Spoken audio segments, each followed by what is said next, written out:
Halo Sobat Dunia Seribu Besar, semoga Sobat selalu diberi kesehatan, panjang umur, dan rizki yang melimpah, amin. Sebelum masuk ke alur ceritanya, jangan lupa dukung channel ini ya dengan klik subscribe, like, komen, dan share, terima kasih. Mari kita lanjutkan perjalanan. Ji Hao. Ikan Henggong bergerak cepat, tetapi Ji Hao lebih cepat.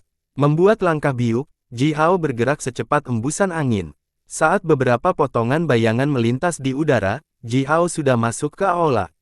Sepasang parang ikan henggong hampir menyapu tubuh Ji Hao, namun bahkan gagal menyentuh sehelai rambutnya. Sepasang parang itu meretas tanah giok putih di luar aula dan menghasilkan ledakan yang menggelegar, bersama dengan dua aliran panjang cahaya yang berapi-api. Namun, tidak ada bekas yang tertinggal di tanah. Ikan henggong meraung ke arah langit dengan marah, lalu dengan cepat berbalik dan melepaskan aliran cahaya pedang seperti angin puyuh. Dia menyerah untuk mengejar Ji Hao, yang sudah bergegas ke aula. Sebaliknya, dia bergegas menuju Men Men dan Shaoxi. Meskipun ikan henggong sangat marah saat ini, pikirannya tetap jernih. Melihat Ji Hao berlari ke aula secepat kilat dengan langkah biuk, ikan henggong mengerti bahwa dia tidak akan pernah bisa menangkap Ji Hao, karena dia hanya memiliki kekuatan fisik yang besar, tetapi tidak pernah menjadi pengguna sihir yang baik. Daripada membuang-buang waktu pada Ji Hao, dia seharusnya menyerang Men Men dan Shaoxi, yang tampaknya adalah dua gadis kecil yang lemah. Aha, melihat sepasang parang memotong ke arah kepalanya, Men Men mengangkat palunya dan bergegas dengan penuh semangat. Men Men juga dengan kekuatan fisik yang luar biasa hebat. Zurong telah memperkuat tubuhnya dengan segala macam sumber daya sejak dia masih bayi. Men Men bahkan telah mengambil darah roh dalam jumlah yang tak terhitung yang diperdagangkan dari jenis naga.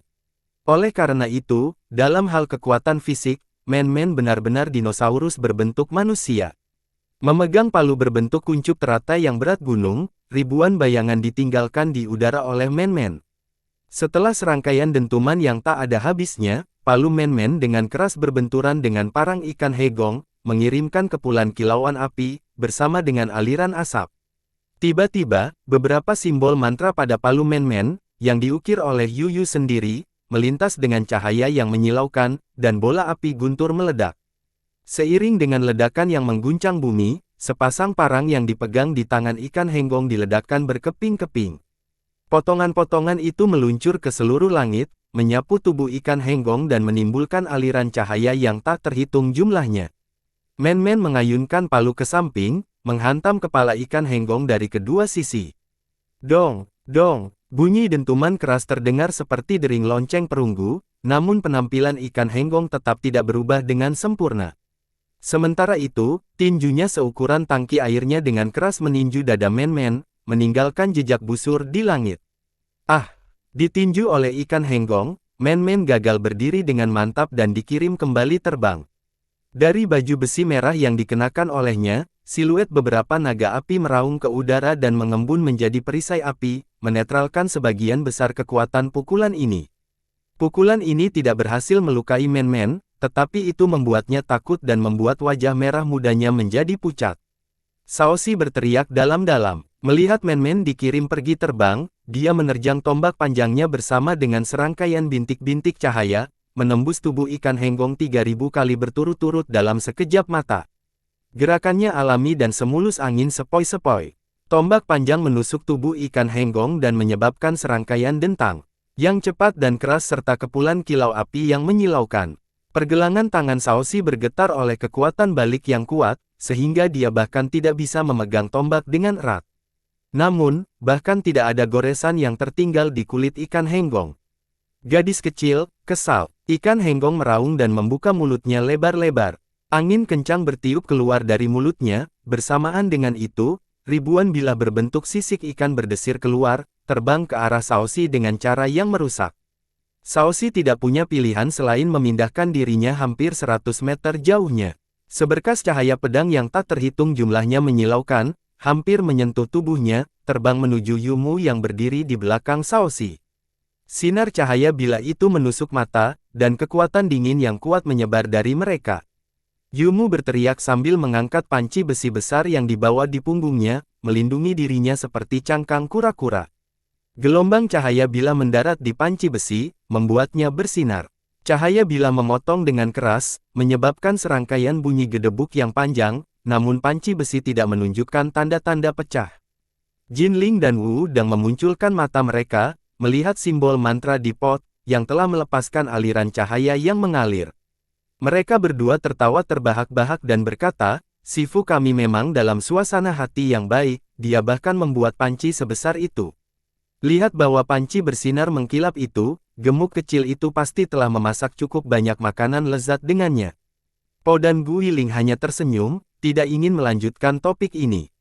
Yu tidak membuat banyak harta sendiri, tetapi pot yang dia buat untuk Yumu jelas merupakan yang paling aneh di antara semua harta yang dia buat.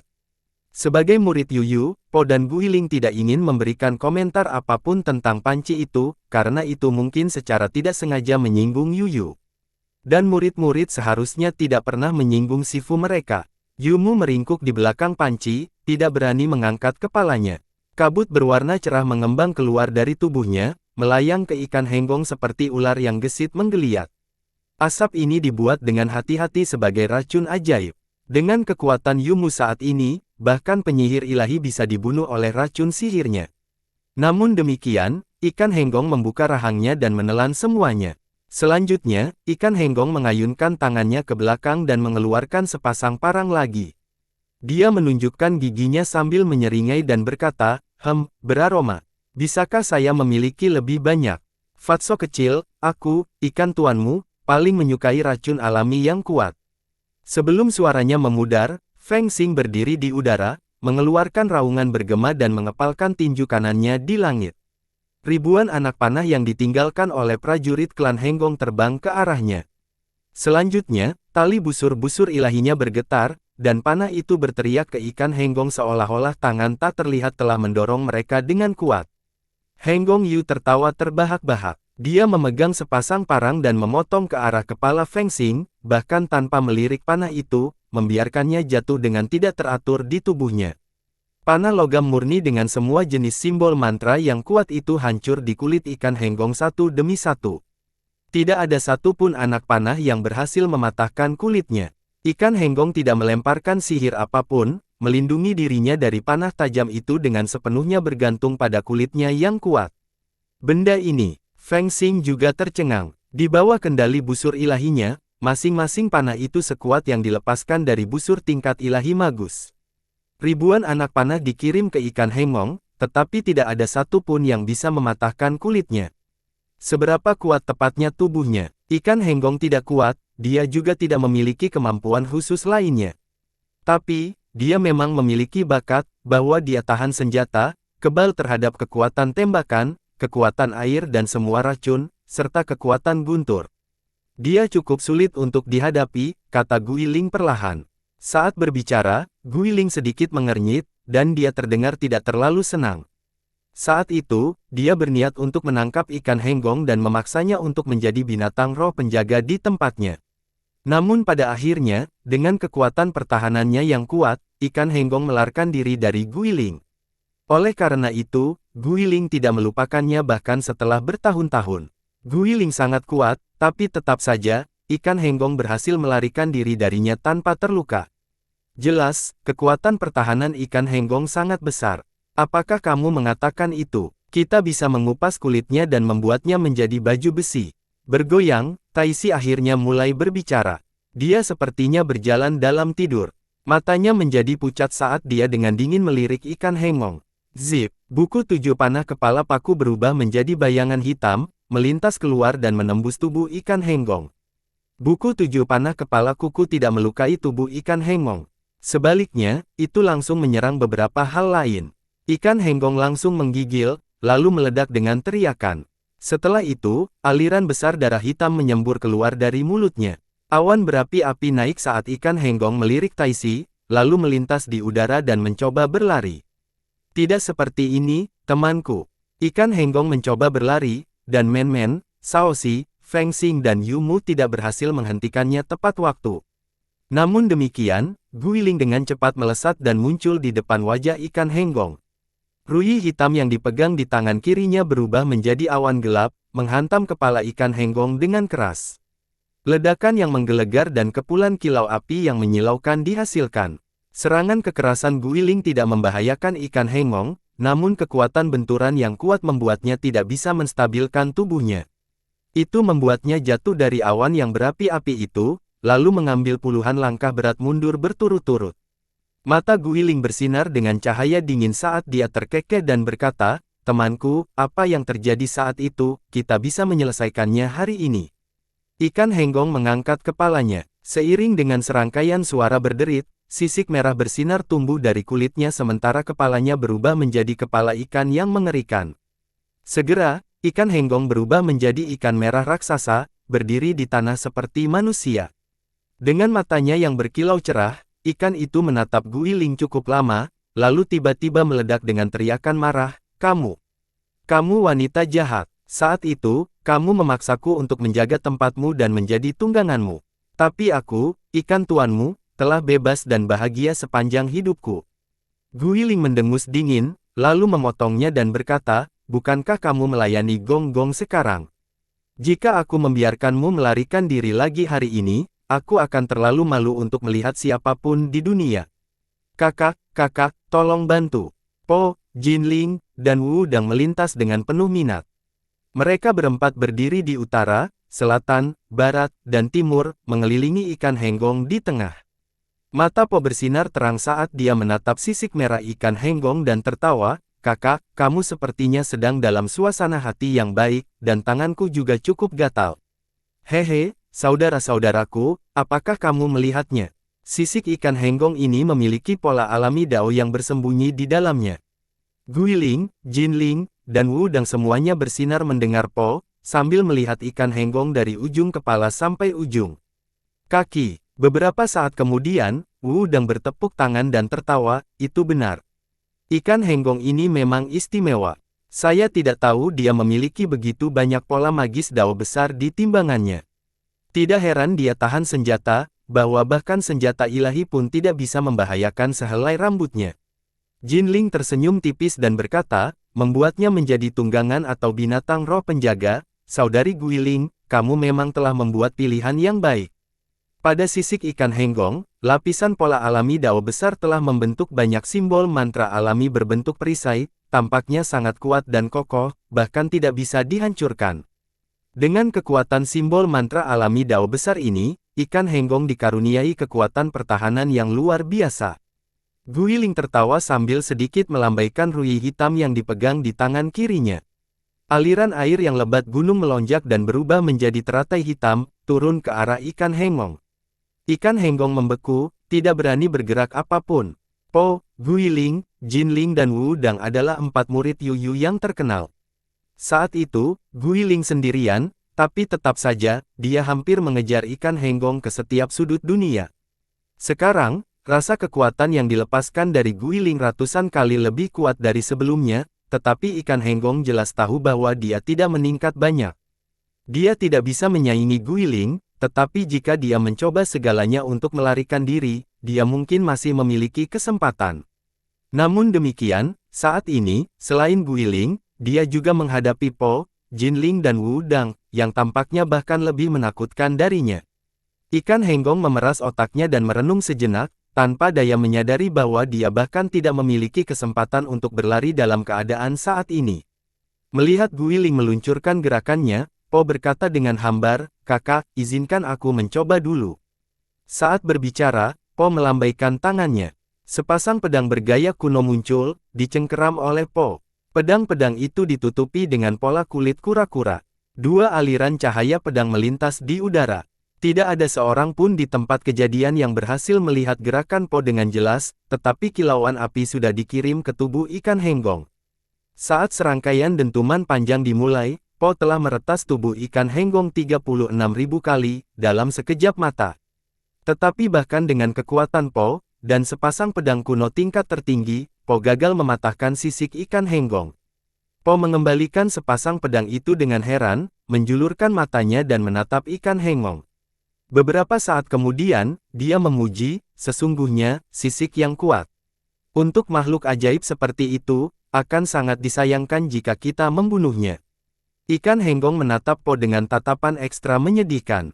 Baru saja, Po meluncurkan 36.000 peretasan padanya, tetapi dia bahkan tidak bisa melihat bagaimana Po melakukannya. Meskipun sisiknya telah memberikan pertahanan yang kuat bahwa pedang Po bahkan tidak meninggalkan satu bekas pun di tubuhnya, kekuatan pedang Po mirip dengan kekuatan buku 7 panah kepala kuku Taisi, yang tidak melukai tubuhnya, tetapi melukai jiwanya dengan parah. Ikan itu kemudian memiliki aliran darah besar yang menyembur keluar dari mulut, telinga, mata dan hidungnya.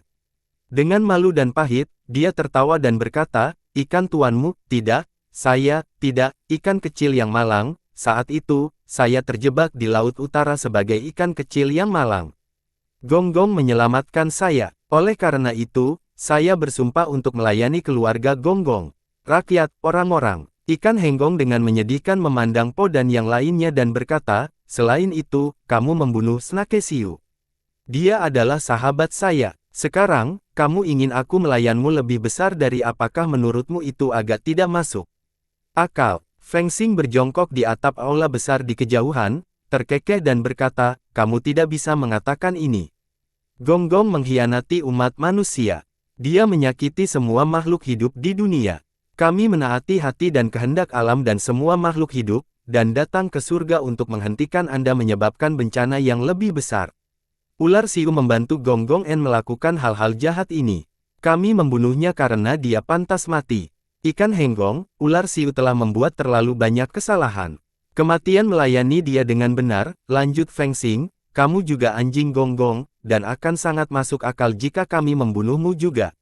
Kamu seharusnya mati, tapi untungnya, saudara perempuan kita Guiling ingin merekrutmu. Anda harus dengan patuh menundukkan kepala Anda dan melakukan apapun yang dia katakan. Apa yang masih kamu perjuangkan?" Po tersenyum mengangguk pada Feng Xing. Feng Xing pintar dan cakap, juga dengan keterampilan komunikasi yang hebat, memang menggemaskan. Po benar-benar ingin mengundang Feng Xing untuk bergabung dengan sekte. Namun sayangnya, sebagian dari garis keturunan Feng Xing berasal dari jenis dewa, oleh karena itu, Yuyu tidak bisa menganggapnya sebagai murid. Ikan Henggong menunjukkan bagian putih matanya. Dia dengan cepat mengedipkan matanya dan melihat sekeliling. Dia ingin lari, tetapi dia tidak bisa. Dia dengan jelas mengerti bahwa dia tidak akan pernah bisa melarikan diri dari semua makhluk kuat ini. Dia ingin bertarung mati-matian, tetapi dia terluka parah oleh Taisi dan Po berturut-turut. Oleh karena itu, dia menyadari bahwa kekuatan pertahanannya yang kuat sudah cukup untuk menghadapi musuh lain, tetapi tidak cukup baik untuk menangkis dirinya sendiri dari musuh-musuh yang sangat kuat ini. Tetap terdiam beberapa saat, Ikan Henggong tiba-tiba berteriak keras, "Siang Liu. Kamu berkepala 9. Tolong, tolong, saya dikepung. Mereka ingin saya melayani mereka seperti kuda. Tolong, tolong aku." Formasi besar langit dan bumi, picu. Picu sekarang. Mengikuti teriakan Ikan Henggong, awan tebal 7 warna dengan cepat berkumpul di langit di atas perbendaharaan. Sambaran petir berwarna-warni mendesis di awan, sementara tekanan yang sangat besar turun dari langit. Penampilan Guiling sedikit berubah. "Kamu memilih cara yang sulit. Bagus, aku akan membawamu, lalu menghukummu nanti." Geram Guiling dengan kasar. Memutar tangan kanannya, Guiling mengeluarkan pita abu-abu panjang yang dipinjam Yuyu dari pendeta King Wei. Dia mencengkeram pita panjang dan melambai dengan indah. Aliran kekuatan pedang abu-abu yang tak terhitung jumlahnya segera menyembur keluar, meraung dan menabrak tubuh Ikan Henggong. Ikan Henggong berteriak sementara cahaya berapi-api terang meledak dari sisiknya. Bahkan kekuatan pedang yang dilepaskan dari pita panjang pendeta King Wei tidak dapat melukai sedikit pun tubuhnya, tetapi niat pedang kekacauan menembus langsung ke dalam jiwanya, memberinya rasa sakit yang mendalam. Menunjukkan putih matanya, Ikan Henggong pingsan. Menara yang mengambang di atas kepala Po bersinar dengan aliran cahaya yang jernih sementara guntur berwarna-warni yang tak terhitung jumlahnya menghantam gemuruh. Di aula tempat bumi bernafas disimpan, Ji Hao dikelilingi oleh 9 matahari yang terik nyala. Cahaya keemasan yang kuat yang dilepaskan dari 9 matahari menangkis gelombang kuning yang datang dari ruang sekitarnya dengan susah payah. Gelombang cahaya kuning yang hampir nyata menghantam cahaya keemasan pertahanan yang dilepaskan dari jubah tahan karat, di bawah pengaruhnya, gerakan Ji Hao menjadi agak sulit. Dia merasa seperti serangga yang disegel dalam rosin. Dia harus berjuang cukup lama dengan seluruh kekuatannya untuk mengangkat kakinya, lalu membuat langkah. Lambat, suara berderit keras terjepit dari tulangnya. Ji Hao bahkan merasa organ dalamnya terkompresi, jantungnya telah menyusut seukuran kacang, dan darahnya hampir membeku. Harta karun yang dikumpulkan di aula ini semuanya memiliki sifat bumi. Banyak pilar kristal berwarna kuning berukuran berbeda berdiri di aula. Di dalam pilar-pilar itu, bola kabut berwarna kaki yang tebal telah bergulir dengan jelas. Siluet naga kuning, banteng bumi, kilin bumi, dan makhluk legendaris lainnya dengan sifat bumi samar-samar terlihat di bola kabut, mengaum dan berlari. Berbagai ukuran dan bentuk harta karun pradunia atau dunia setelah ditempatkan di pilar kristal kuning itu. Setiap bagian dari harta ini telah melepaskan getaran kekuatan bumi yang sangat besar. Gelombang cahaya kuning berbenturan satu sama lain di aula dan menciptakan medan gaya yang sangat keruh, yang membuat Ji Hao merasa sulit bernapas. Jubah tahan karat melepaskan cahaya keemasan yang terang, melawan gelombang getaran kekuatan bumi yang tak ada habisnya. Ji Hao meningkatkan kekuatannya sebanyak yang dia bisa, berjalan di jalan setapak di tengah aula dengan susah payah. Berjuang selama 1/4 jam, dia akhirnya mencapai pilar kristal yang terletak di tengah aula. Sebuah kotak giok kuning ditempatkan di samping pilar kristal. Di kotak giok setinggi 6 inci itu ada segenggam debu kuning. Debu itu tampak seperti kepulan kabut, juga seperti bola cahaya dan sepotong bayangan. Tetapi jika seseorang melihat lebih dekat, orang akan menemukan lapisan yang tak terhitung jumlahnya di dalamnya, seolah-olah setiap butir debu ini benar-benar mengandung dunia.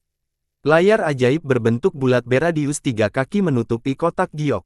Ji Hao dengan hati-hati mengamati layar, lalu jembatan emas melepaskan aliran cahaya keemasan redup dari antara alis Ji Hao dan memindainya. Riak cahaya tipis yang tak terhitung jumlahnya menyebar di layar cahaya, tetapi layar itu sendiri tetap tidak bergerak sempurna. Ji Hao terdiam beberapa saat, lalu mengangguk tak berdaya. Bagaimanapun, Ji Hao telah mempelajari seni pembentukan sihir di bawah bimbingan Yu Yu. Dia mencoba layar ajaib di sekitar kotak giok dengan jembatan emas, lalu dengan mudah mengetahuinya.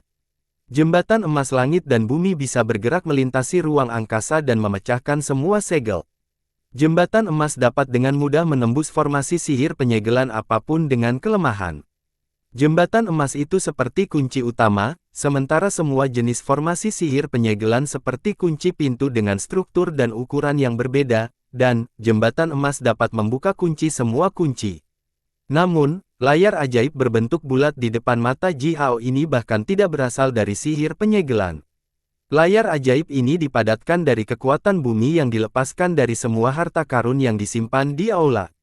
Itu tidak lain adalah lapisan murni dari kekuatan bumi. Dengan kata lain, layar ajaib ini seperti balok logam tanpa satu retakan pun, itu bahkan tidak bisa dihitung sebagai kunci. Sebagai kunci utama, jembatan emas dapat membuka kunci semua kunci.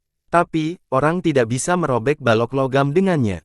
Oleh karena itu, Ji Hao mencoba dengan jembatan emas, tetapi tidak ada yang terjadi dengan layar ajaib ini. Merenung sejenak, Ji Hao mengulurkan tangannya dan melepaskan api emas yang mengamuk dari 10 jarinya. Meningkatkan kekuatannya sekali lagi, dia membakar layar sihir berbentuk bulat ini dengan esensi api matahari. Suara mendesis dihasilkan. Dibakar oleh esensi api matahari, layar ajaib seperti kabut kuning tiba-tiba mulai bersinar dengan indah, dan ditambahkan dengan kilau seperti kaca. Ji Hao buru-buru berhenti membakarnya. Layar sihir kuning ini dipadatkan dari kekuatan bumi. Membakarnya dengan esensi api matahari hanya bisa memperkuatnya. Seperti halnya manusia fana membakar produk tembikar selalu jauh lebih keras daripada tanah liat. Oleh karena itu, membakar layar ajaib ini dengan esensi api matahari tidak bisa membantu tetapi membuatnya lebih kuat dan kokoh. Ketika Ji Hao mencapai kekuatan tertinggi dari dao matahari yang agung, dia akan dapat membakar segalanya dan menghancurkan semuanya secara langsung dengan kekuatan matahari. Kemudian, layar ajaib di depannya ini, yang dipadatkan dari campuran kekuatan bumi setelah dunia dan pradunia, akan dengan mudah berubah menjadi ketiadaan olehnya. Namun demikian, pada tahap ini, Ji Hao masih jauh, sangat jauh dari level itu. Ini adalah, sambil menggelengkan kepalanya, Ji Hao mengeluarkan pedang penghancur iblis 9 matahari dan dengan keras meretas layar ajaib. Mengikuti suara dengungan yang keras, jutaan harta karun dengan sifat bumi yang ditempatkan di pilar kristal kuning itu bergetar secara bersamaan. Selanjutnya, kekuatan balik yang menghancurkan menyerang, mematahkan lengan kanan Ji Hao seketika. Pedang itu terpental kembali, hampir meretas dahi Ji Hao sendiri. Ini, Ji Hao mengayunkan lengan kanannya dan membiarkan darah rohnya mengalir di tulangnya yang patah. Tulang dan tendonnya yang patah pulih dengan cepat sementara Ji Hao melihat layar sihir kuning ini, tidak dapat mengucapkan sepatah kata pun untuk waktu yang lama. Aula ini berisi harta karun yang tak terhitung jumlahnya dengan sifat bumi. Masing-masing dari mereka adalah bagian yang berharga, dikumpulkan oleh langit kuno, berisi kekuatan bumi yang tak terukur. Namun demikian, kekuatan semua harta ini bergabung bersama dan berubah menjadi lapisan tipis layar ajaib ini, menutupi bumi yang bernapas. Berat dan kokoh adalah sifat bumi. Dengan menyerang lapisan tipis layar ajaib ini, Ji Hao benar-benar menyerang semua harta karun yang disimpan di aulanya. Dengan kekuatannya saat ini, bagaimana mungkin dia bisa menghancurkannya? Dari ruang spiritualnya, pria misterius itu terdengar, ambil semuanya jika kamu tidak bisa memecahkannya. Ji Hao berhenti sejenak, lalu perlahan mengangguk. Dia menekan tangannya pada layar sihir kuning tipis, lalu membuat postur segalanya tumbuh. Saat tubuhnya bergetar, kekuatan hisap yang menakutkan dilepaskan dari perut bagian bawahnya. Di dalam tubuhnya, nyala api 5 warna menyala dengan mengamuk, sementara kuali kecil 5 warna itu muncul tanpa suara.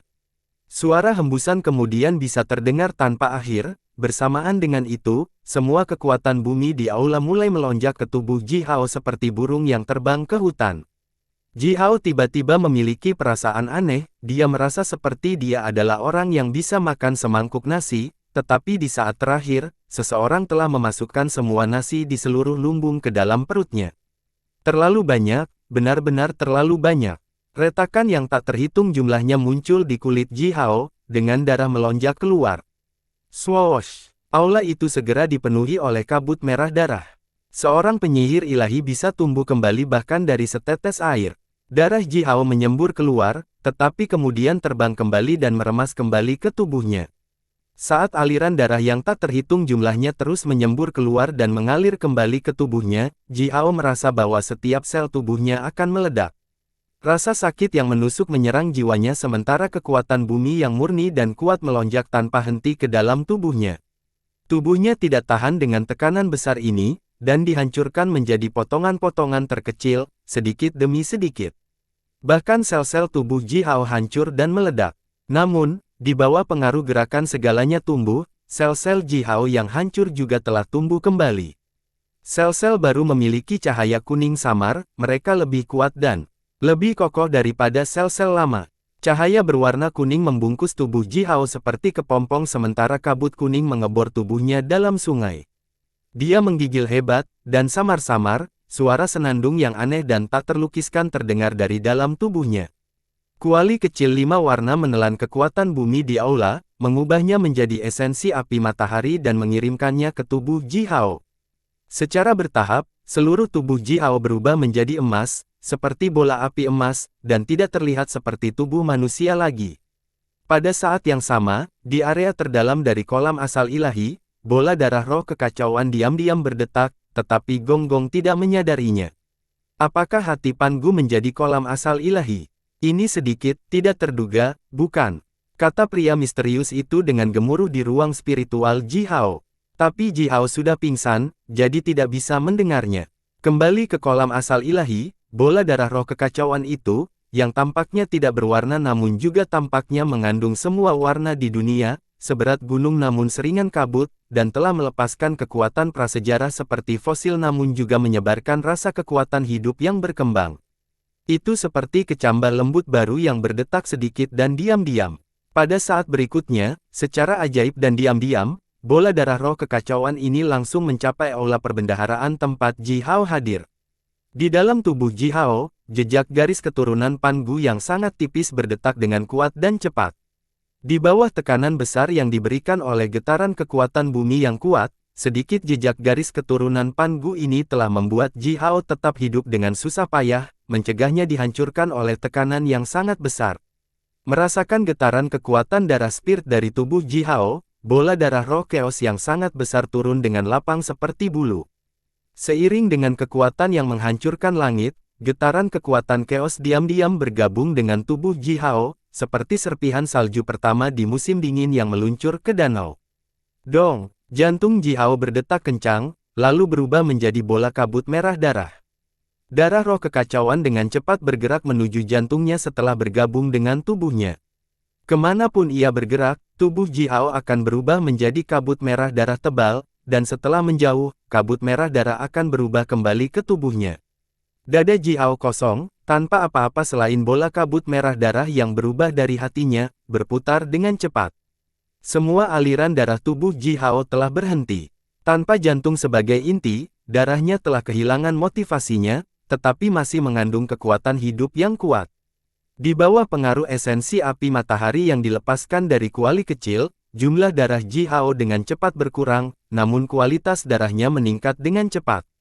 Darah roh kekacauan menyentuh kabut merah darah yang berubah dari hati Ji Hao.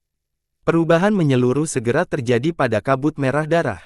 Warna kabut merah darah memudar, namun entah bagaimana tampaknya mengandung semua warna di dunia. Setetes darah roh yang sangat besar ini mulai menyusut, berubah semakin kecil. Beberapa napas kemudian, hati tak berwarna muncul di dada Ji Hao, menggantikan hati lamanya. Vena darah tidak berwarna menjangkau dari jantung barunya melalui pembuluh darah lama tubuh Ji Hao, melahap dan menggantinya. Dalam sekejap mata, semua pembuluh darah Ji Hao diganti. Dong! Jantung baru Ji Hao ini berdetak untuk pertama kalinya. Guntur meledak dari tubuh Ji Hao, yang terdengar seperti dunia baru diciptakan di dalam tubuh itu.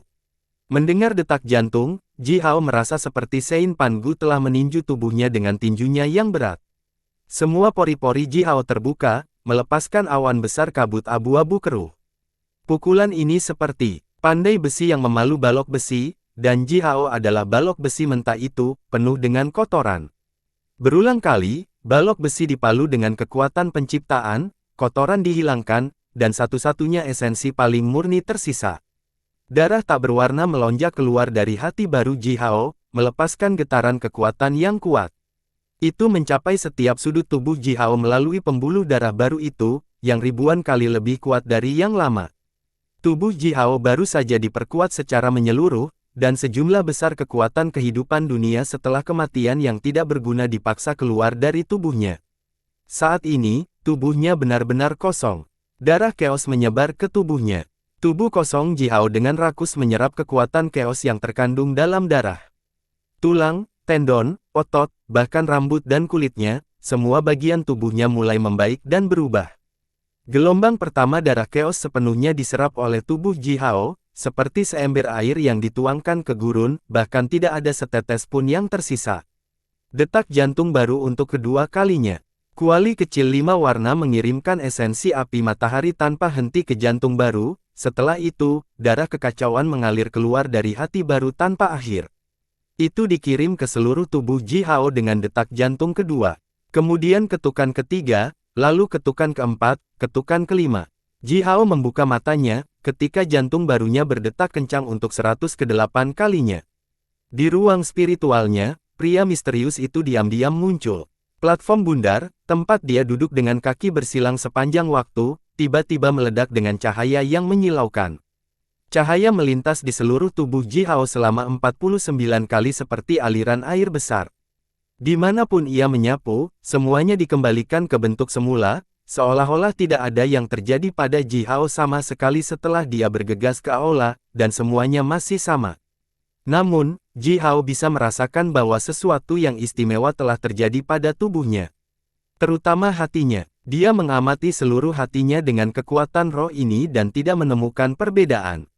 Tapi secara naluriah, dia merasakan sesuatu yang berbeda. Jika hati lamanya seperti naga dengan kekuatan hidup yang kuat, saat ini, Ji Hao merasakan bahwa hatinya telah menjadi hal yang misterius dan tak terlukiskan, yaitu puluhan ribu, bahkan jutaan kali lebih kuat dari naga ilahi kuno. Itu seperti dewa iblis yang jatuh yang masih memiliki kekuatan dan jejak keberadaan mereka yang tersisa di dunia, dan terlalu kuat untuk diukur. Namun demikian, Ji Hao dengan hati-hati memeriksa hatinya dengan kekuatan rohnya untuk beberapa saat. Itu masih hati yang sama, tidak ada yang berubah. Orang tua, sepertinya ada yang salah. Sekarang, Ji Hao telah mencapai tingkat kultivasinya tertentu berdasarkan Dao Agung, yang memungkinkannya untuk mendapatkan beberapa pemahaman tentang kekuatan takdir dan keberuntungan. Dia tidak dapat menemukan sesuatu yang salah, tetapi dia entah bagaimana merasa bahwa perubahan ajaib, misterius, dan juga menakutkan telah terjadi padanya. Tidak ada yang salah. Pria misterius itu duduk di ruang spiritual Ji Hao dan dengan serius berbohong kepada Ji Hao, "Kamu pingsan karena rasa sakit. Aku telah mengawasimu, kalau-kalau roh primordialmu terluka. Tubuhmu diperkuat, itu saja." Hehe, pria misterius itu tertawa, lalu melanjutkan dengan nada aneh yang tak terkatakan, "Kamu sudah bangun, ini bagus. Rasakan saja, tubuhmu sekarang. Bahkan jika Anda memicu sejuta bintang roh batin sekaligus, Anda sekarang cukup kuat untuk menerima tekanan. Dengan kekuatan fisikmu, kamu bisa menghancurkan penyihir ilahi lainnya hanya dengan satu jari." Pria misterius itu kemudian menghilang tanpa mengucapkan sepatah kata lagi. Gelombang darah telah melonjak keluar dari jantung baru, menyehatkan tubuh Ji Hao. Darah itu tidak terlihat berbeda dari darah biasa, tetapi sebenarnya adalah hal yang sama sekali berbeda. Setiap titik akupuntur magus Ji Hao sekarang seluas lautan, tanpa batas. Setiap meridiannya sekarang seperti naga besar, lebar dan kuat. Kekuatan fisik Ji Hao telah mencapai tingkat yang ekstrim. Seperti yang dikatakan pria misterius itu, dia sekarang bisa menghancurkan penyihir ilahi lainnya dengan mudah. Namun, dengan sihir yang tidak diketahui, pria misterius itu menutupi segalanya dengan cahaya yang dilepaskan dari platform bundar itu. Karena alasan ini, Ji Hao tidak mengetahui transformasi yang terjadi di hatinya. Semua kekuatan bumi di aula diserap oleh Ji Hao. Sambil tersenyum, Ji Hao memegang kotak giok di mana bumi bernapas disimpan dengan kedua tangannya, lalu dengan lembut mengambil kotak giok yang bersinar indah itu. Ji Hao mengambil semua harta karun bersifat bumi di aula. Dia tidak bisa menahan diri untuk tidak dikejutkan oleh kekayaan surga kuno. Tidak lagi harta karun lain yang tidak diketahui Ji Hao menemukan 82 inti bintang kuno dari bintang kuno yang hancur dari aula. Ji Hao pernah melihat inti bintang sebelumnya. Po telah menunjukkannya kepadanya sebagai karya yang sangat berharga. Inti bintang kuno ini memiliki berbagai jenis kekuatan yang dihasilkan oleh kekuatan bumi. Inti bintang ini bisa berfungsi sebagai bahan pembuatan harta karun yang sempurna. Di tangan ahli pembuat harta karun seperti Po, mereka pasti bisa diubah menjadi sejumlah besar harta yang kuat. Namun, dewa-dewa ilahi kuno itu hanya meninggalkan begitu banyak harta yang sangat berharga di perbendaharaan. Ji Hao diam-diam menebak, mungkin, dewa-dewa kuno itu tidak tahu apa-apa tentang pembuatan harta karun. Setelah mengambil semua harta di aula, Ji Hao melintas ke pintu. Ketika dia tetap tidak bergerak, perasaannya cukup kuat. Tetapi begitu dia bergerak, dia segera menemukan keanehan tubuhnya. Ketika dia bergerak maju, udara menyentuh kulitnya. Mungkin karena kecepatannya yang sangat tinggi, Ji Hao merasa bahwa udara di sekitarnya bergerak seperti air, dan menyebabkan dia perlawanan yang besar. Dia tidak pernah memiliki perasaan yang sama sebelumnya, bahkan ketika dia berubah menjadi sinar matahari dan terbang. Tapi kali ini, dia membuat satu langkah maju dan merasakan perlawanan kuat dari udara dari mana-mana. Perlawanan ini hanya berhasil membuat tubuh Ji Hao sedikit bergoyang. Saat dia mengencangkan ototnya dan mengerahkan kekuatannya, Ji Hao menyapu jarak lebih dari 10 mil dan mencapai pintu bersama dengan suara letupan keras. Ji Hao berbalik dengan kaget. Dia melihat siluet berbentuk manusia secara bertahap menghilang di tempat dia berdiri sebelumnya, itu adalah celah ruang berbentuk manusia barusan. Ji Hao mengambil langkah maju yang sederhana, tetapi dengan melakukan itu, dia memecahkan ruang. Kekuatan fisikku. Ji Hao akhirnya menyadari sesuatu. Tidak ada yang berubah di tubuhnya setelah dia menyerap kekuatan bumi di seluruh aula. Tapi pada kenyataannya, ada sesuatu yang berubah, dia hanya tidak menemukannya. Ji Hao tidak dapat mengetahui seberapa besar perubahan itu, dia juga tidak tahu bagaimana perubahan itu terjadi. Dia merajut alisnya, mengaktifkan kekuatan rohnya sekali lagi dan dengan hati-hati memeriksa seluruh tubuhnya. "Oi, apakah tubuhku benar-benar baik-baik saja?" Ji Hao berteriak di ruang spiritualnya. "Tidak apa-apa, aku telah mengawasimu. Saya yakin tidak apa-apa. Suara pria misterius itu bergemuruh. Ji Hao ingin mengajukan lebih banyak pertanyaan, tetapi pemandangan di luar aula membuatnya menyerah pada pemikiran itu. Dengan cepat, dia melintas ke Po. Ji Hao merasakan perlawanan yang kuat lagi, seolah-olah dia sedang bergerak di dalam air. Kali ini, diikuti oleh suara letupan keras lainnya, Ji Hao memecahkan ruang secara langsung dan mencapai Po dalam sekejap. Po melirik Ji Hao dengan heran. Sementara itu, Guiling, Jinling, dan Wu Dang semuanya meliriknya. Dengan kekuatan Ji Hao, dia seharusnya tidak bisa memecahkan ruang dan berteleportasi sendiri, tidak peduli seberapa cepat dia bisa bergerak dengan sihir terbang sinar matahari yang mengalir. Itu tidak akan pernah sama dengan memecahkan ruang dan berteleportasi sendiri. Namun, petir 5 warna telah mendesis di langit. Guntur yang tak terhitung jumlahnya turun seperti tetesan hujan. Oleh karena itu, Po dan 3 lainnya tidak punya waktu untuk mengajukan pertanyaan apapun. Mereka berempat mengendalikan menara dengan tangan bersama, melepaskan aliran kabut kuning dan hitam. Mereka mengepung diri mereka sendiri dan menangkis petir 5 warna itu. Ketika Ji Hao tinggal di dekat pintu aula perbendaharaan, dia hanya melihat petir berwarna-warni itu turun. Tapi hanya ketika dia berlari ke Po, dia merasakan ketakutan dari petir itu. Petir jatuh setebal hujan lebat. Setiap sambaran guntur akan meledak melawan kabut kuning dan putih, kemudian kekuatan penghancur akan menyerang, mengguncang tubuh dan jiwa semua orang di tempat kejadian. Ji Hao merasa anggota tubuhnya melunak dan tidak berdaya, organ dalamnya berkedut, dan otaknya terasa seperti mendidih, dia bahkan akan kehilangan akal sehatnya. Ji Hao tidak berhasil bereaksi tepat waktu. Dia bersenandung kesakitan, lalu beberapa petir meledak di kepalanya berturut-turut. Mereka menggetarkannya, melunakkan kakinya, dan hampir menekannya ke tanah. Shaoxi dan Men Men dipersiapkan dengan baik. Mereka masing-masing memegang tangan Ji Hao. Wajah Men Men sangat pucat saat dia berteriak, "Telinga saya sakit, kepala saya sakit. Ah ya, guntur ini sangat menyebalkan. Apakah kamu menemukan bumi yang bernafas?" Si Wenming hampir pingsan di bawah teputur keras yang merajalela, tetapi setelah mendengar kata-kata, bumi bernafas, dia meningkatkan semangatnya dan buru-buru menatap Ji Hao.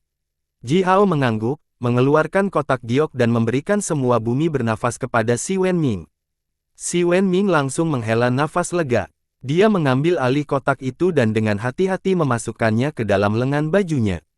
Dengan tanah bernafas di tangannya, dia sekarang percaya diri untuk menghadapi bencana hujan. Si Wenming membuka mulutnya dan sepertinya mengatakan sesuatu, tetapi saat dia tiba-tiba mengendurkan sarafnya yang menegang, beberapa petir menghantam kepalanya dan menjatuhkannya. Yumu mengangkat Si Wenming. Si Wenming tertawa pahit, lalu berteriak, "Kami mendapatkan bumi yang bernapas, ayo pergi. Surga sangat kuat, kami sudah ditemukan. Kita tidak bisa tinggal lebih lama lagi di tempat ini. Bumi yang bernapas sudah tercapai, dan Si Wenming tidak ingin ada perubahan tak terduga terjadi." Ji Hao melirik Po, Guiling, Jinlik dan Wu Dang telah mengendalikan menara untuk menangkis petir itu. Mereka berempat mengangguk bersama. Sementara itu, 5 aliran kabut jernih naik dari masing-masing kepala mereka dan berubah menjadi awan jernih air yang melayang di atas kepala mereka. Untaian cahaya berwarna cian mengalir seperti hujan. Mereka semua telah meningkatkan kekuatan mereka sebanyak yang mereka bisa untuk mengendalikan menara, dan kekuatan menara diaktifkan oleh 30 hingga 40%. Guntur yang merusak telinga melemah secara besar-besaran, dan begitu juga tekanan besar yang membuat tubuh mereka lembut. Po berteriak dalam-dalam, mendengarnya, Ji Hao bersiap untuk memicu jembatan emas dan membawa mereka semua keluar. Tapi tiba-tiba, kabut jernih mengembang keluar dari menara, dari dalamnya, jimat ungu terbang keluar. Po dan yang lainnya berhenti. Po mengulurkan tangannya, menggenggam jimat itu dan memindainya dengan kekuatan rohnya. Selanjutnya, matanya langsung bersinar dengan cahaya terang. Melihat ekspresi Po, Ji Hao buru-buru bertanya, "Saudaraku, apa yang terjadi?" Po tetap terdiam beberapa saat, lalu menjawab dengan nada hambar, "Jangan pergi untuk saat ini dan melakukan perjalanan ke Aula Pivot Ilahi. Aula Pivot Ilahi adalah inti dari seluruh formasi besar langit dan bumi di surga. Paman kami yang lebih tua, Pendeta Daci, menyuruh kami pergi ke Aula Pivot Ilahi, untuk melihat dan melihat apa yang harus dilakukan. Si Wenming berdiri di samping. Dia berhenti sejenak, ingin berbicara, tetapi kemudian menggelengkan kepalanya dan tidak mengucapkan sepatah kata pun. Dari langit, beberapa guntur yang menghancurkan langit meledak. Guntur yang menakutkan bahkan membuat Po dan ketiga saudara perempuannya sedikit gemetar. Tidak sulit untuk mengatakan seberapa besar tekanan yang mereka terima. Di bawah perlindungan menara, tekanan yang datang dari langit masih menimbulkan efek yang begitu kuat bagi mereka, sehingga orang dapat dengan mudah membayangkan betapa kuatnya formasi besar langit dan bumi di surga. Gelombang guntur ganas yang meledak barusan hanyalah pertanda. Apa yang akan terjadi selanjutnya, hanya bisa lebih kuat dan lebih kuat.